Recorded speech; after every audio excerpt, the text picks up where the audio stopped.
ఆలోచన చేశారా?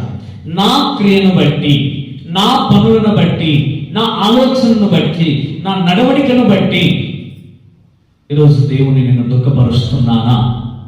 ఉదయం నుంచి నడిచి, ఉదయం నుంచి పనిచేసి, ఉదయం నుంచి ఇప్పటి వరకు ఉండి ఆ తల్లిదండ్రుల గురించి మనం ఇంత ఆలోచన చేసేటప్పుడు ఖచ్చితంగా దేవుని గురించి ఆలోచన చేస్తారు. తల్లిదండ్రుల గురించి ఆలోచన చేయని వారు దేవుని గురించి అస్సలు ఆలోచన చేయరు. 100%. ఎందుకంటే నీ కళ్ళ ముందున నీ తల్లిదండ్రుల గురించి నువ్వు ఆలోచన చేయనప్పుడు పరలోకం ముందున దేవుని గురించి నువ్వు ఎట్లా ఆలోచన చేస్తావు? టిక్ టాప్ గా ఉంటే సరిపోతాడా? డబ్బు ఉంటే సరిపోతాడా? అంతస్తులు, ఆస్తులు, పొలాలు, ఉద్యోగాలు ఉంటే సరిపోదు ఎక్కడ? హల్లెలూయా. నీ తల్లిని తండ్రిని సన్మానించుట బైబిల్ చాలా అద్భుతంగా చెబుతుంది. అలా సన్మానించినటువంటి వాళ్ళు దీర్ఘాయుష్మంతులై ఈ భూమి మీద వర్ధిల్లుతారంట. హల్లెలూయా, హల్లెలూయా. ఈ రోజున దేవుడు మనను బట్టి దుఃఖపడుతున్నాడా? ఒక చిన్న ఆలోచన. మనం ఈ లోకంలో మనము అనేకమైనటువంటి విషయాలు చాలా జాగ్రత్తగా మనము ధ్యానం చేసుకోవాలి. ఒకసారి కీర్తన గ్రంథము 78వ అధ్యాయం 40వ వచనాన్ని ఒకసారి చదువుకుందాం. అప్పుడు ఒక మాట, స్పష్టమైన మాట ఒకటి రాయబడి ఉంది. మేలు చేసిన వాళ్ళు ఏం చేశారు అనేటువంటిది అక్కడ చూద్దాం. మనం దేవుని దుఃఖపరిచిన వాళ్ళ లిస్ట్ ఒకసారి అక్కడ చూద్దాం. 78 బానిసత్వము నుండి దేవుడు ఇశ్రాయేలు ప్రజలను మంచిగా కాపాడి తీసుకుని వచ్చి ఎర్ర సముద్రమును దాటించి కావలసిన మాంసమునిచ్చి, కావలసిన మన్నానిచ్చి, కావలసిన క్షేమాన్నిచ్చి, ప్రతి విషయంలో వాళ్ళ మార్గమును చూపించి నడిపించి, వాళ్ళను ముందుకు నడిపించి, ఆరోగ్యం ఇచ్చి, వాళ్ళ బట్ట మాయలేదు, వాళ్ళ చెప్పు అరగలేదు. అంత అద్భుతముగా దేవుడు 40 సంవత్సరములు వాళ్ళని కాపాడుతూ, ఆశీర్వదిస్తూ, దీవిస్తూ వస్తే వాళ్ళు చెప్పేటువంటిది ఏంటంటే చివరికి దేవుని మీద తిరగబడేటువంటి మనసును కలిగి వాళ్ళు ఉన్నారు. ఈనాటి కాలంలో ఎంత మేలు చేసినా దేవుని దుఃఖపరిచేవారు చాలా మంది ఉన్నారు. అయ్యా, నాలో ఉన్నటువంటి నీకు హేయకరమైన ఏదైనా ఉంటే తీసేయ్ అని అడగటానికి ధైర్యం ఈ రోజున చాలా క్లియర్. అనుకున్న అర్థం ఏంటంటే నీ హృదయంలో పాపం ఎంతగా నిండిపోయిందో దానికి సాదృశ్యం. ఈ రోజున మనం చూస్తున్నాం, మన జీవితము ఫలించకపోవడానికి గల కారణం ఏంటంటే నువ్వు చేసిన ప్రార్థన మీద నీకే నమ్మకం లేదు. హల్లెలూయా. ఉందా? చేసినప్పుడే అంతే, లేచామా అయిపోయా, దేవా నీ స్తోత్రం చెప్పాను, నాకు ఇప్పుడు ఆత్రం, నేను వెళ్ళిపోవాలి. ఎలా ఫలిస్తుంది? ఎట్లా ఫలిస్తుంది? ఓపికగా అన్నమైన తింటాము కానీ కూర్చొని మాత్రం ప్రార్థన చేయలేదు. ఓపికగా అవతాతలతోనో లేకపోతే పక్కింటి వాళ్ళతోనైనా చక్కటి ముచ్చట్లు పెడతాం గంటలు గంటలు, కానీ దేవుడితో ముచ్చట్లు పెట్టలేదు. దేవుడు కోరుకుంటున్నాడు నీతో ఒక మంచి ముచ్చట చెప్పాలని. నా బిడ్డ కూర్చుంటే ఇప్పుడు మంచిగా ఒక స్వరాన్ని వినిపించి హృదయపూర్వకంగా మాట్లాడాలని దేవుడు ఆశ కలిగి ఉన్నాడు. నువ్వు మాట్లాడలేకపోవడమే ఆయనకు ఒక దుఃఖముగా ఇప్పుడు మారుతూ ఉంది.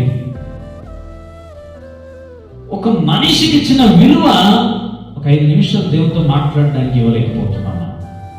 మరి దేవుడు దుఃఖపడడా? ఏడవడా? నిన్ను బట్టి దేవుడు ఏడుస్తూ ఉన్నాడు అని నీకు అనిపించినప్పుడు నువ్వు కూర్చోవాలి దేవుని దగ్గర, అడగాలి దేవుణ్ణి. అయ్యా, నేను నిన్ను ఎక్కడైనా బాధ పెట్టానా? నేను ఎక్కడైనా నిన్ను ఇబ్బంది పెట్టానా? దేవుడు నిన్ను ఒక మారు అడిగినప్పుడు అవును నిజమే, ఎక్కడ జరిగింది పొరపాటు అని దేవుడు నీకు జ్ఞాపకం చేస్తాడు. ఇక్కడ స్వచ్ఛమైన మన్నాను ఎక్కడి నుంచి కురిపించారంటే ఆయన ఆకాశం నుండి. దేవుని సాక్షాత్ దేవుని దగ్గర నుంచే వచ్చిందా మన్నా. తిని తృప్తి పడ్డారు వాళ్ళు, కడుపు నింపుకున్నారు. అమ్మాయిగా కడుపు నిండింది. కానీ ఎలా వచ్చింది, ఎవరిచ్చారు? ఎప్పుడైనా ఆలోచన చేశారు వాళ్ళు? ఈనాటి కాలంలో మన పరిస్థితులు అలా ఆలోచన చేయకపోవడం వలనే ఉన్నది కూడా తరిగిపోతాం. ఆలోచన చేయాలి, మనం ఖచ్చితంగా చేయాలి. ఆరోగ్యము కావచ్చు, బట్ట కావచ్చు, ధనము కావచ్చు, ధాన్యము కావచ్చు, నీకున్న సమస్తము అది ఎలా వచ్చిందో నీవు ఒకసారి ఆలోచన చేయాలి. హల్లెలూయా. ఇశ్రాయేలు ప్రజలు ఏం చేశారు తెలుసా? అడిగిన వెంటనే మన్నాని ఇచ్చాడు. మన్నానే బేజారైపోయిందని ఏం చేశారు? ఏమడిగారు? ఇచ్చాను అన్నాడా దేవుడు? ఏమన్నాడా? ఏం చేశాడు? తృప్తికరమైన ఫ్రెష్ మాంసాన్ని ఇచ్చాడు. మంచిగా తిన్నారు. అయినా తృప్తి లేదు. ఈనాటి కాలంలో ఎంతో మంది జీవితంలో తృప్తి లేని జీవితం, ఉన్నది చాలని సరిదిద్దుకునేటువంటి వాడు చాలా మటుకు తక్కువ. ఇంకా కావాలి, ఇంకా కావాలి, ఇంకా కావాలి, ఇంకా కావాలన్న వాళ్ళు సాదృశ్యం అంటే ఇజ్రాయేల్ ప్రజలు. చివరికి మొత్తం వాళ్ళ జీవితాలంతా కూడా నాశనం అయిపోయాయి. రోజున దేవుని దుఃఖపరిచే రీతిగా వాళ్ళు ఉన్నారు. ఇక్కడ చూస్తున్నాం, అరణ్యంలో వారు ఆయన మీద ఎన్నో మార్లు తిరగబడి, ఎడారిలో ఆయనను ఎన్నో మార్లు వాళ్ళు దుఃఖపెట్టిరి. ఒకసారి ఎవరైనా నిన్ను బాధ పెడితే నువ్వు వేడిసి ఎంత ప్రలాపిస్తావు, ఎంత బాధపడతావు. వాళ్ళ నుండి నేను ఇంత బాధపడ్డాను. ఒకసారి ఆలోచన చేసేవా, నా నుండి ఎప్పుడైనా దేవుడు బాధపడి ఉంటే ఇంతగా బాధపడ్డాడా? ఇందుకు 100 రెట్లు బాధపడి ఉంటాడు. మనం అడగాలి దేవుణ్ణి, ఏ విషయంలో దేవుడు ఇదిగో నన్ను చూసి నా మీద ఇంత విశ్వాసముగా ఇదిగో నా బిడ్డ అని పిలిచినటువంటి దానికి తగినట్టుగా నేను జీవిస్తున్నానా? జీవించట్లేదు, ఉండట్లేదు, బ్రతకట్లేదు. చాలా మందికి ఇరుకుదారి ఇష్టం ఉండదండి. ఇష్టమా ఎవరికైనా ఇరుకుదారి ఇష్టమా? ఎందుకు? ఇరుగ్గా ఉంది, విశాలం ఉండేది కావాలి, ఎందుకంటే పాపంలో పడిపోవడానికి. కానీ ఆ ఇరుకు ఎప్పుడు తెలుసా? ఎంట్రన్సే ఇరుకు, అంతే. ముందుకెళ్తే విశాలత ఉంది. ఇది ఇప్పుడు కనబడ్డతే, ఇప్పుడు మాత్రమే విశాలం ఉంది, ముందుకెళ్తే ఇరుకు.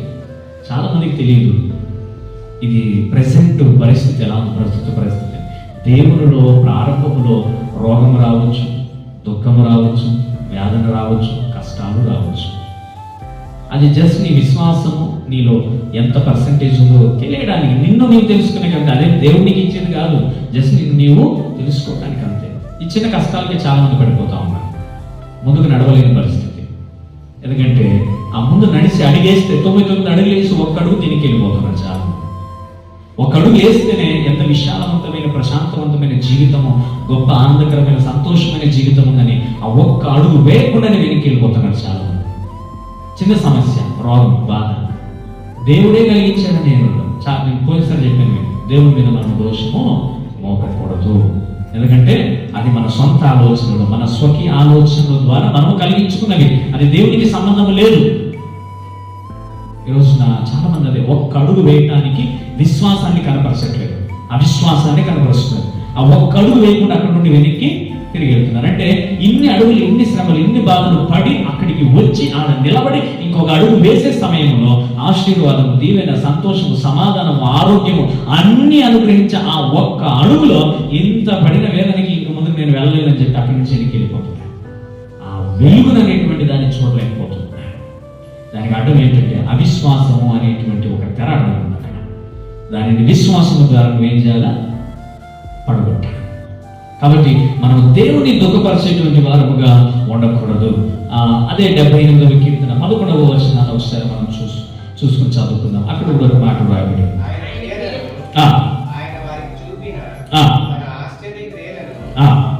మర్చిపోయింది. ఇది చాలా మంది దేవుని బిడ్డల యొక్క లక్షణాలు కూడా చాలా మట్టుకు అలానే ఉన్నాయి. మొదట ఏం చేశారంటే దేవుణ్ణి, ఇప్పుడు మనం చదువుకున్నాం కదా 40వ వచనంలో ఏం చేశారంట? తిరగబడ్డారు, మళ్ళా దుఃఖపెట్టారు. ఇప్పుడు ఏం చేశారంట? ఆశ్చర్య కార్యాలు, క్రియలు అన్నింటినీ వాళ్ళు ఏం చేశారంట? మరిచిపోయారంట. ఇప్పుడు ఎంతమంది మనలో అలాంటి వాళ్ళు మనం ఉన్నాం? దేవుడు ఆరోగ్యం ఇచ్చిన, దేవుడు సంపద ఇచ్చిన, దేవుడు మంచి వస్త్రం ఇచ్చిన, మంచి పేరునిచ్చిన, లేకపోతే దేవుడు ఉన్నత స్థితిని ఇచ్చిన దాని ప్రకారంగా మనము నడుచుకుంటూ ఉన్నామా? దానికి మూలమైనటువంటి దేవుని సన్నిధిలో మనం కూర్చుంటున్నామా? దానికి మూలమైనటువంటి ముఖ్యమైనటువంటి దేవుని వాక్యాన్ని మనం వింటున్నామా?